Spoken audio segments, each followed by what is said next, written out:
राजघराने की कहानी, राजकुमार की जुबानी।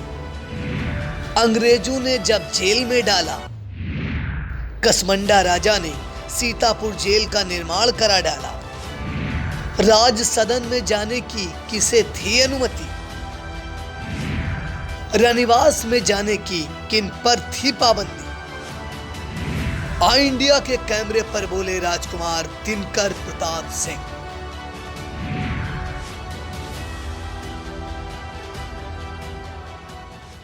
दास्तान राजघराना के भाग 2 में बात गौरवशाली इतिहास को संजोए कसमंडा स्टेट की, जिसके राजा को जब जेल में अंग्रेजों ने डाला तो उन्होंने खुद की जेल का ही निर्माण करा डाला, जो आज सीतापुर जिला कारागार के नाम से जानी जाती है। अंग्रेजों ने जब कसमंडा स्टेट के किले को ढहाकर वहां से हथियारों का जखीरा ही लूट लिया था। कसमंडा स्टेट के राज सदन तक किसे जाने की इजाजत रहती थी और किसे रनिवास तक जाने की अनुमति थी? स्टेट में रनिवास अलग क्यों बनाया गया? राजघराने की कहानी, राजकुमार की जुबानी के दूसरे भाग में आई इंडिया के editor in chief Pankaj Singh दौर ने कसमंडा स्टेट के राजकुमार दिनकर प्रताप सिंह से एक्सक्लूसिव बातचीत कर जानी दास्ताने राजघराना। कसमंडा स्टेट का अपना एक इतिहास है। जब अंग्रेज़ों से लड़ाई ली इस स्टेट ने तो उस समय के राजा को सज़ा हो गई जेल की, और जेल जो है सीतापुर की इसी स्टेट ने यानी कसमंडा स्टेट ने बनवाई थी। आज ज़रूर उस पर अधिकार या उसका एक्वायर कर लिया है सरकार ने, लेकिन सीतापुर की जो जेल है वो कसमंडा स्टेट की है। तो कुंवर दिनकर प्रताप सिंह जी हैं, उनसे जानेंगे कि जो जेल की कहानी थी, जेल को लेकर के कहा जाता है कि अंग्रेज़ों से लोहा लिया था आपके पूर्वजों ने, उसके बाद ये जेल बनी थी सीतापुर की। क्या है इसके बारे में सर? जब उन्हें जेल हुआ था हमारे पूर्वजों को, तो उसी टाइम ये जेल का निर्माण किया गया था और वहाँ वो बंद किए गए थे। और जब आज़ादी मिली थी तो वो जेल की प्रॉपर्टी वापस आ गई थी, लेकिन उस पर बाद में जो है सरकार ने उसे टेक ओवर कर लिया था उसका। जी, इसके अलावा भी जैसे आप इस स्टेट ने स्कूल बनवाया, और इसके अलावा चिकित्सा के क्षेत्र में जो ये आज मूलभूत सुविधाएं बताई जा रही हैं, चिकित्सा, शिक्षा, जी, उस दौरान भी ये जो आपका स्टेट कसमंडा स्टेट था, राजा साहब ने यहाँ पर शिक्षा के क्षेत्र में स्कूल बनाया, चिकित्सा के क्षेत्र में भी कुछ किया था उस समय। जी, वो मैं भूल गया था पहले बताने के लिए। हमने एक यहाँ अस्पताल भी जो है हमारे पूर्वजों ने बनाया था, वो अस्पताल आज भी यहाँ है। वो राजा जवाहर सिंह जी के नाम से है, लेकिन वो नाम चेंज कर दिया था सरकार ने। जो अभी ऑर्डर आ गया है उसका नाम दोबारा, जैसे बलरामपुर हॉस्पिटल है उस तरह से वापस राजा जवाहर सिंह जी के नाम से वापस वो उसको कर दिया जाएगा। और मेन हाईवे पर ही है। उससे भी उस ज़माने में चिकित्सा का भी बड़ा दिक्कत होती थी लोगों को, शिक्षा भी था, हेल्थ केयर भी था, तो वो भी बनाया गया था लोगों के लिए, इस क्षेत्र के लिए, कि उनको बेनिफिट मिल सके। तो वो भी आज भी कायम है और उसी से सब चल रहा है, आज तक चल रहा है। कुंवर दिनकर प्रताप सिंह जी जब इस महल को देखते होंगे और यहाँ पर आपको बताया जाता होगा कि जब ये राज दरबार लगता होगा, तो इस राज दरबार में क्या क्या होता था? अब जैसे मैंने पहले ही बताया था, बहुत सारे इम्पॉर्टेंट लोग, डिग्निटरीज़ यहाँ आया करते थे, तो वो यहाँ रुकते थे, मीटिंग्स होती थी। जैसे मैंने बताया जवाहरलाल नेहरू जी आए, मोरारजी देसाई आए, जीबी पंत जी आए, ऐसे बहुत लोग आते थे। यहाँ मीटिंगें होती थी कि कैसे क्या किया जाता करना है, और यही था मेन इसका मकसद जो है कि लोग आते थे, मिलते थे, प्लानिंग होती थी कि कैसे पॉलिटिक्स किया जाए, राजनीति क्या किया जाए, क्या सुधार लोगों के लिए कर सकते हैं इस क्षेत्र में। तो बैठ के ये मीटिंग्स यहाँ हुआ करती थी, उसके बाद वो काम किया जाता था क्षेत्र में। कसमंडा स्टेट में जो राजा साहब थे, उनकी कुछ गाड़ियाँ भी होती होंगी, किस चीज़ से चलते थे? जैसे लोग जानना चाहते हैं कि भाई राजा साहब उस समय, आज तो बड़ी बड़ी गाड़ियाँ, लग्जरी गाड़ियाँ हैं, उस समय राजा साहब के पास कौन सी गाड़ी हुआ करती थी? नहीं, उस ज़माने में हम लोग पास कई गाड़ियाँ थी। हमारे पर बाबा को भी गाड़ियों का बड़ा शौक़ था, तो बहुत सारी स्पोर्ट्स कार्स हुआ करती थी उस ज़माने में। रोल्स रॉयस कई हम लोगों के परिवार में थी, जिनकी फ़ोटोग्राफ्स हम लोग के पास हैं, अभी भी हैं। लेकिन दुर्भाग्यपूर्ण जब गाड़ियाँ का कोई इस्तेमाल नहीं हुआ, क्योंकि उनके पार्ट्स नहीं मिलते थे उस ज़माने में, तो फिर वो दे दिया गई, किसी ना किसी को दे दी, या किसी को पसंद आई तो उस समय ये भी करते थे, किसी से पैसे नहीं लेते थे, लेकिन किसी को गिफ्ट कर दिया, किसी को कर दिया। तो कई गाड़ियाँ जो ज़्यादा थीं सब चली गई हैं।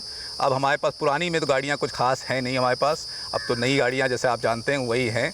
बट यस, उस टाइम हमारे पास काफ़ी थे, खुद का गराज था, मैकेनिक्स थे, सब करते थे, क्योंकि वही एक साधन था। जब क्षेत्र में चलना था, बिना गाड़ी के कोई जा नहीं सकता था, तो गाड़ियाँ का ज़रूरी थी, तो गाड़ियाँ थी परिवार के पास। सर, आज कोई जब अपना महल बनवाता है, घर बनवाता है, तो स्विमिंग पूल बनवाता है और सारी बिल्डिंगें बनवाता है, तो ये जो रनिवास है ये इसमें क्या ऐसा स्विमिंग पूल या कुछ ऐसी चीज़ें हैं? बिकॉज ये लेडीज़ के लिए था, तो लेडीज़ को बाहर उस ज़माने में पर्दा सिस्टम था, तो आना का नहीं अलाउड था कि बाहर आए, दूसरे लोग हों वहाँ, दूसरे हों। तो यहाँ एक प्राइवेट गार्डन है जो वॉल्ड इन गार्डन है, जैसे आपने सही कहा, वहाँ भी एक स्विमिंग पूल है जो अभी फंक्शनल नहीं है, लेकिन स्विमिंग पूल है।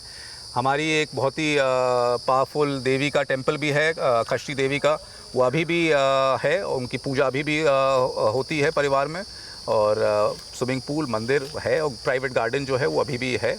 मेंटेन उतना नहीं है क्योंकि अब ज़माना बदल गया है। ये महल जो हैं अब एक तरह से वाइट एलिफेंट्स बन गए हैं, इनको मेंटेन करना आसान नहीं है, ना ही वो साधन अब हम लोग के पास हैं। तो इस रानी निवास में भी वैसे ही दासियों का अलग एक कमरा होता होगा? रानी साहिबा जैसे लोग थे उस टाइम काम करते थे, जो मेंटेन करते थे, जो आम घर में से कोई आता है सफाई करने के लिए, कोई आता है गार्डनिंग करने के लिए, उस तरह से कमरे तमाम हैं। जो लोग काम करते थे यहाँ उनके लिए हैं, जो सिक्योरिटी वाले थे उनके कमरे हैं। तो कमरे तो तमाम हैं, लेकिन सब बंद पड़े हैं, एक तरह से खंडर टाइप के हैं, लेकिन क्या कर सकते हैं उसमें। अब आज के ज़माने में इनको मेंटेन करना वो है नहीं, लेकिन आगे चल के हम देखेंगे कोई अगर फिजिबिलिटी बैठेगी, कोशिश रहेगी कि कुछ करें, कोई बिज़नेस करें, जिससे कि यहाँ भी वो आ जाए, एम्प्लॉयमेंट जनरेशन हो जाए और मेंटेन हो जाए। पूर्वजों की चीज़ है, ऐतिहासिक चीज़ है। यहाँ पूरे सीतापुर डिस्ट्रिक्ट की कसमंडा एक तरह से बिल्कुल प्राइम वो प्रिंसिपैलिटी थी, तो दोबारा ये शाइन कर सके। और जैसे मैंने कहा, लोगों के लिए एम्प्लॉयमेंट जनरेशन जो है, जैसे राजस्थान ने बड़ा अच्छा किया है टूरिज़्म करके, तो हम लोग की आगे चल के यही है कि टूरिज़्म हम लोग कोशिश करेंगे कि डेवलप हो, उससे बहुत तरह से एम्प्लॉयमेंट आएगा, हर लेवल में एम्प्लॉयमेंट आ सकता है। कोशिश हमारा यही है कि आगे चल के टूरिज़्म यहाँ डेवलप हो, एक सर्किट यहाँ भी बनाया जाए अवध क्षेत्र में, क्योंकि अवध क्षेत्र में बहुत से ऐसे महल हैं जो गिरे जा रहे हैं, और आज की वही है ज़रूरत कि टूरिज़्म सर्किट, आदमी जो है ट्रैवल करना चाह रहा है, हर कोई विदेश नहीं जाना चाह रहा है, हमारी जो धरोहर है उसको भी देखना चाह रहे हैं। तो अब यही कोशिश रहेगी कि हम इसको डेवलप करें। बातें चल रही हैं, सरकार से भी हमने बात की है, कुछ दिन पहले ही डीएम साहब से भी बात हुई थी इसी बाकी उसमें। तो अब देखिए आगे चल के कोशिश रहेगी कुछ हम कर सकें, और जैसे मैंने कहा, एम्प्लॉयमेंट भी जनरेशन होगी और पूर्वजों की चीज़ भी मेंटेन हो जाएगी, हर किसी का भला उसमें होगा। तो महाराज जी के लिए तो ये आप बहुत बड़ा कुछ करने जा रहे हैं, क्योंकि महाराज जी का लगाव होगा, इस कोठी में उन्होंने समय बिताया होगा अच्छा खासा। अब उस धरोहर को आप आगे बढ़ा रहे हैं और अब बहुत कुछ आज के समय में करने की आपके अंदर वो है। तो ऐसे में महाराज जी का आपके पास संदेश रहता होगा, जो आप ये करने जा रहे हैं, उनको कैसा लगता है? वो भी कुछ कहते होंगे, आपको दिशा निर्देश देते होंगे? नहीं, टाइम देखिए आसान नहीं है, ये जो मैं करना चाह रहा हूँ आसान चीज़ नहीं है, ना ही ये तुरंत हो सकता है, साल लग जाएंगे, सालों लग जाएंगे वैसे तो इसमें करने में। लेकिन ये है कि अगर हो भी जाए 5 साल 10 साल जितना टाइम लगे, अगर हो जाए तो एक अच्छी चीज़ है, उनको खुश तो होगा, जितने मेरे पूर्वज हैं वो भी इसको देख के खुश होंगे कि भाई पुरानी चीज़ है, मेंटेन हो जाए। और जैसे मैंने कहा, हम लोग के परिवार ने हमेशा जन सेवा किया है, और अगर एम्प्लॉयमेंट जनरेशन, मेन तो मकसद ये है कि एम्प्लॉयमेंट जनरेशन हो जाए, एम्प्लॉयमेंट जनरेशन हो जाए इस क्षेत्र के लिए, तो उससे भला और क्या काम हो सकता है, आप खुद सोचिए। अच्छा, राजा महमूदाबाद की परिसंपत्तियों का जिक्र किया जाता है, तो आम लोगों के अब जानकारी में आ गया है कि राजा महमूदाबाद की परिसंपत्तियाँ बाराबंकी, लखनऊ, लखीमपुर, सीतापुर और नैनीताल जी। और कसमंडा स्टेट की अगर परिसंपत्तियों की बात करें तो कहाँ कहाँ रहीं? नहीं, हम लोग की संपत्ति तो बहुत सब जगह पूरे डिस्ट्रिक्ट में अगर आप पूछेंगे किसी से भी तो कहेंगे सब जगह थी उस ज़माने में। अब तो सीमित होकर खाली कमलापुर, कसमंडा इस क्षेत्र में ही खाली हैं। लेकिन हाँ, हम लोग का भी पहाड़ों में, हर स्टेट का उस ज़माने में पहाड़ों में होता था। हमारा भी मसूरी में समर से वेकेशन होम कहा जाता था, वो अभी भी है। वो भी बुरे हाल में था कुछ 10-15 साल पहले, तो हमारे फादर जो हैं वो वहाँ फिर जाके रहने लगे। जैसे मैं यहाँ के रहने लग गया हूँ, वैसे वो भी जाके रहने लगे। कठिनाइयाँ उनने फेस की, लेकिन आज की तारीख में वो एक सक्सेसफुल हेरिटेज पैलेस होटल जो है बन गया है। छोटा है, लेकिन कहीं भी आप अगर उसको सर्च करिएगा तो वो ज़रूर निकल आएगा। और आप जब जाइएगा वहाँ तो आपको एक मिनी कसमंडा ही मिलेगा। उसके अंदर हमारे सब पूर्वजों की तस्वीरें प्रिजर्व करके लगाई गई हैं, और आपको अच्छा लगेगा कि भाई पूरे पुरानी चीज़ प्रिजर्व हो गई है फ्यूचर जनरेशन के लिए, और एम्प्लॉयमेंट जनरेशन भी कर देता है। वही हम सोच रहे हैं कि यहाँ ट्राई किया जाए कि ये बहुत बड़ा स्केल है, वो तो बहुत ही छोटा सा घर था एज़ कम्पेयर टू इसके मुकाबले, लेकिन प्रयास ज़रूर रहेगा दुनिया का उस पर टिकी रहती है। तो अब कोशिश रहेगी कि ये भी कुछ हो सके, 10 एक साल में कुछ कर सकें हम लोग तो ज़रूर। एक चीज़ कसमंडा स्टेट के बारे में और कही जाती है, वो ये है कि कहते हैं कि जब अंग्रेज़ों ने यहाँ पर आक्रमण किया, धावा बोला, तो असलहों का बहुत ज़ख़ीरा आपके यहाँ से मिला। ये कहा जाता है कि आप ही लोहा लेते थे अंग्रेज़ों से, तो असलहे बहुत थे कसमंडा स्टेट में। उस ज़माने में जैसे मैंने आपसे कहा, कसमंडा जो है यहाँ से कुछ दूरी पर ही है, वहाँ एक पूरा किला था हमारा वहाँ।